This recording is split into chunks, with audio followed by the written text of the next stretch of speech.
वालेकुम फ्रेंड्स, आज की इस क्लास में हम अहम नुकात पर गौर करेंगे और हम ये जानेंगे कि इस सबक से रिलेटेड कौन कौन से क्वेश्चंस बन सकते हैं एग्ज़ाम के पॉइंट ऑफ व्यू से। ठीक है, सो आज की क्लास बहुत ही अहम है।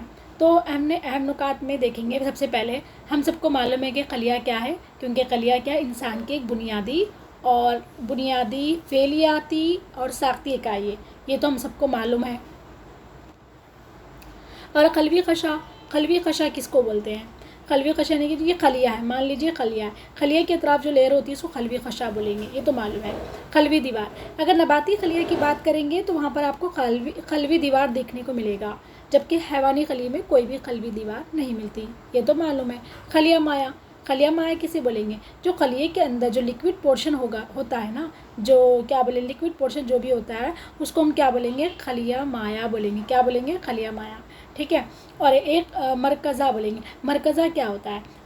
अगर आप हैवानी खलिए की बात करेंगे, मान लीजिए हैवानी खलिया है और इसके अंदर क्या होता है? मरकज़ा जो होता है एकदम मरकज़ में होता है, यानी कि सेंटर में होता है, जबकि नबाती खलिए में मरकज़ा जो होता है ना पेरीफेरी रीजन में होता है। ठीक है। और इसकी क्या वजह है? इसकी ये वजह है कि नबाती खलिए में क्या होता है? बड़ा सा सेंट्रल वैक्यूल होता है। ठीक है, सेंट्रल वैक्यूल, ये इसके अंदर क्या होता है? ये वैक्यूल क्या करता है? आपके प्रेशर वगैरह को मेंटेन करता है। ये हम आगे की क्लासेस में देखेंगे।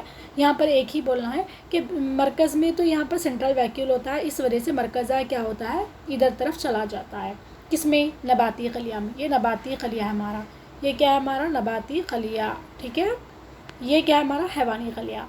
अब आइए यहाँ पर, अब इसके बाद में क्या है हमारा? एक कल्वी उज़विया तो मालूम है हमको। एक कल्वी उज़विया की कौन कौन सी एग्जाम्पल है? अमीबा हो गया आपका, पैरामीशियम बोलेंगे, यूग्लिना हो गया, और क्या होता है हमारा? क्लामेडोमोनास होगा, स्पैरो वगैरह, ये सब क्या होते हैं? हमारे एक कल्वी उज़विये हैं। कसीर कल्वी उज़विये की एग्जाम्पल क्या होता है? हम हैं, हम कसीर कल्वी उज़विये, इंसान हैं, जानवर हैं, और क्या होते हैं? पेड़ पौधे जितने भी आपको दिखाई दे रहे हैं ना, वो सब परिंदे हैं, चरिंद परिंदे सब कसीर कल्वी है। मतलब उनके पास एक से ज़्यादा खलिए होते हैं और हर खलिया अलग अलग काम करता है। ठीक है। अब आइए आप नेक्स्ट देखेंगे। हाँ, अब देखेंगे हम उज़विचा क्या है? मतलब यहाँ क्या बोलेंगे? कहाँ है वो? जुविचा। मतलब ये क्या होता है? आपका एक सेल है, समझ लीजिए। सेल में क्या होता है? मरकज़ है, दरमियाने मरकज़ है, तो यहाँ पर भी अलग अलग कंपोनेंट होते हैं ना। ये अलग अलग क्या होता है? इस सेल के अंदर एक और कंपार्टमेंट, एक और रूम की तरह, कैबिन की तरह होता है, जो वो इम्पॉर्टेंट रोल प्ले करता है। किसके लिए? ये सेल के लिए काम करता है। तो हम इसको क्या बोलेंगे? उज़विचा। जैसे कि एग्जाम्पल आ जाएंगे माइटोकॉन्ड्रिया क्या है? ये भी एक उज़विचा है। क्लोरोप्लास्ट वो क्या है? वो एक उज़विचा है। ऐसे ही क्या होगा? आपका मरकज़ा भी तो एक उज़विचा है। ठीक है। सो ये हो गया हमारे इसके एग्जाम्पल्स। कौन से? मरकज़ा, माइटोकॉन्ड्रिया, क्लोरोप्लास्ट, ये क्या है? ये सब उसके एग्जाम्पल है। फिर उसके बाद अब हम देखेंगे काजी पैर किसको बोलेंगे? काजी पैर यानी कि अमीबा जो है वो काजी पैर रखता है। वो दिखने में पैर दिखाई देते हैं, लेकिन वो हकीकत में पैर नहीं होते हैं। ठीक है। और उसके बाद में यहाँ पर बोले स्टेनिंग, यानी कि हम स्टेनिंग क्यों करते हैं? क्योंकि हम स्टेनिंग इसलिए करते हैं कि हम जो भी हम एक्सपेरिमेंट कर रहे हैं या फिर ऑब्जर्वेशन कर रहे हैं, तो स्लाइड लगा रहे हैं ना, अगर हम उसके ऊपर कलर डालेंगे तो वो स्लाइड जो भी ऑर्गेनली होता है वो उभर के आएगा। किसकी वजह से? स्टेनिंग की वजह से। ठीक है। हाँ, अब आएगा हमारा कलानुमाई का मतलब जब हम माइक्रोस्कोप को सेट करते हैं तब हम क्या करते हैं? कोई भी एक छोटा सा दिख रहा है तो हमको क्या करते हैं? इसको छोटा दिखाई दे रहा है, अगर हम उसको जानना चाहते हैं कि बड़ा दिखाई दे, तो हम माइक्रोस्कोप को क्या करते हैं? सेट करते हैं, ताकि वो हम जो पर्टिकुलर चीज़ को देखना चाह रहे हैं वो बड़ा सा दिखाई दे। इसके अलावा और क्या होता है?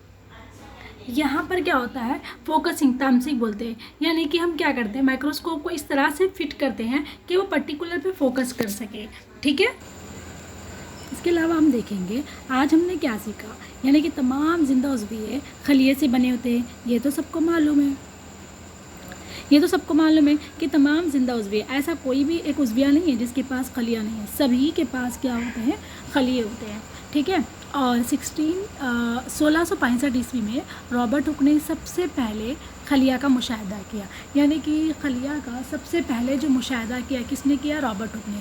और इन्होंने जो खलिया का मुशाहिदा किया था वो गैर जानदार खलिया था।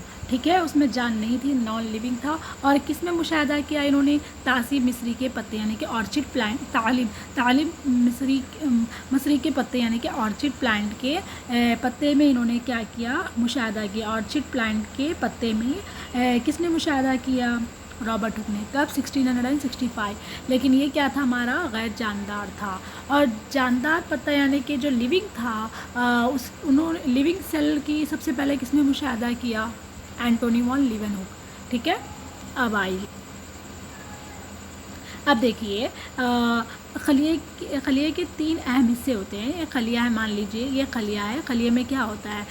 3 अहम हिस्से होते हैं। पहला वाला क्या होता है हमारा? कल्वी गशा, यानी कि हम कल्वी गशा मतलब सेल मेम्ब्रेन बोल लीजिए। और जो लिक्विड वाला जो पोर्शन होता है ना, लिक्विड वाला जो पोर्शन होता है उसको खलिया माया बोलेंगे। और दरमियान में जो होता है उसको मरकज़ा बोलते हैं।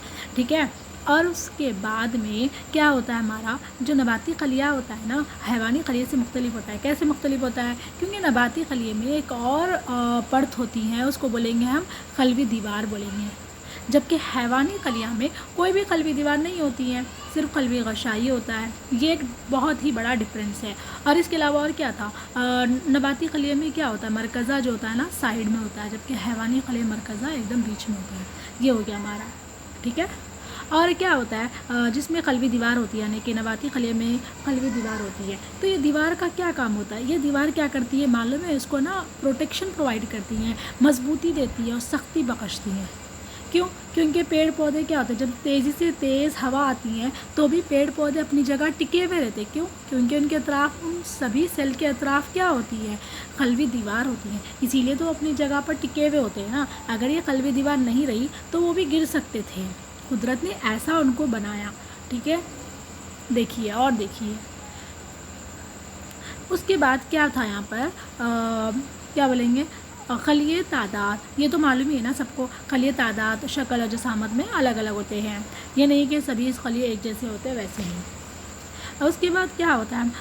एक कलवी और कसीर खलवी के बारे में हम पढ़ चुके थे ना। एक कलवी की हम मिसाल भी पढ़ चुके थे। कसीर खलवी जानदारों में कसीर खलवी में क्या होता है? हर मुख्तलिफ़ किस्म के सेल्स पाए जाते हैं और हर सेल का फंक्शन डिफरेंट होता है। और उसके बाद हम यहाँ पर इम्पॉर्टेंट देखेंगे। यहाँ पर सबसे ज़्यादा इम्पॉर्टेंट क्या होता है कि इंसान में सबसे बड़ा खलिया, ये पूछ सकता है, क्वेश्चन आ सकता है कि इंसान में सबसे बड़ा खलिया कौन सा होता है? तो अज़बी खलिया। ठीक है, यहाँ पर आपको इम्पॉर्टेंट है, इंसान में सबसे बड़ा जो खलिया होता है वो कौन सा है? वो अज़बी खलिया होता है। और उसका सेंटीमीटर भी याद करना चाहिए, 90 to 100। ठीक है, 90 to 100 सेंटीमीटर, यानी कि करीब करीब 1 मीटर के बराबर होता है। इसके अलावा अगर इंसान ना पूछकर अगर सबसे बड़ा खलिया अगर पूछता है, ठीक है, सबसे बड़ा खलिया अगर पूछा तो शतरमुर्ग खलिया, शतरमुर्ग का अंडा बोलेंगे। ठीक है, ये याद रखिए। और उसके बाद क्या हो सकता है यहाँ पर? यहाँ से क्या आ सकता है? ये देखिए, सबसे छोटा खलिया, हाँ यहाँ से ये इम्पॉर्टेंट है। सबसे छोटा खलिया किसका है? सबसे छोटा खलिया क्या होता है? बैक्टीरिया का होता है। बैक्टीरिया में भी इम्पॉर्टेंट है, वेरी वेरी इम्पॉर्टेंट। बैक्टीरिया में भी सबसे छोटा किसका? माइकोप्लाज्मा। किसका है? माइकोप्लाज्मा। ठीक है, माइकोप्लाज्मा का है बैक्टीरिया में सबसे छोटा, यानी कि माइक्रोन में जाएगा। ओके, अब आइए ऊपर आइए। यहाँ से इम्पॉर्टेंट क्या मिलेगा आपको? ये मिलेगा कि न्यूक्लियस का क्या इंपॉर्टेंट, न्यूक्लियस तो मालूम ही है ना, बहुत ज़्यादा इंपॉर्टेंट रोल प्ले करता है, एक ब्रेन की तरह काम करेगा। न्यूक्लियस क्या है? वो एक दिमाग की तरह काम करेगा। ठीक है, अब आइए यहाँ से देखेंगे हम। हाँ, ये वेरी इंपॉर्टेंट है कि ये जो आरबीसी है ना, आरबीसी में न्यूक्लियस नहीं होता है, यानी कि मरकज़ा नहीं होता है, मरकज़ा नहीं होता है किसमें? आरबीसी में। ये वेरी वेरी इंपॉर्टेंट है। ठीक है, अब आइए और आइए यहाँ पर देखेंगे। हाँ, 4 किस्म के बाफ्त याद रखना चाहिए। सबसे वेरी इंपॉर्टेंट क्या होता है? दहन। दहन कौन सी बाफ्त में मिलता है आपको? दहन कौन सी बाफ्त में मिलता है? जिल्दी बाफ्त। कौन सी बाफ्त? जिल्दी बाफ्त। जिल्दी बाफ्त यानी कि हम क्या बोलेंगे? डर्मल टिश्यू बोलेंगे। क्या बोलेंगे? जिल्दी बाफ्त में हमको मिलता है कौन सा? दहन। और उसके बाद में पौधों में और एक क्वेश्चन है, पौधों में ट्रांसपोर्टेशन मतलब मुंतकिली का काम कौन करता है? ग़िज़ा को ले जाना। अगर पौधा चाहता है कि उसको उसकी बनाई हुई ग़िज़ा को मुंतकिल करे, ट्रांसपोर्ट करवाए और वो पानी वगैरह को जज्ब कराए, तो वो किसका काम होता है? वाई बाफ्त का। ठीक है, वो किसका होता है? पानी को वाई बाफ्त। ठीक है, वाई बाफ्त ये याद रखना चाहिए, वाई बाफ्त ये। और उसके बाद और क्या होता है यहाँ पर इम्पॉर्टेंट, और यहाँ से ये तो हो गया। हाँ, एक कलवी का याद रख लीजिए आप लोग, एक कलवी और कसीर कलवी का क्या इंपॉर्टेंट है। एक कलवी के एग्जांपल्स हमको बहुत वेरी इंपॉर्टेंट है, याद रखना चाहिए। एक कलवी के क्या क्या एग्जांपल्स हैं।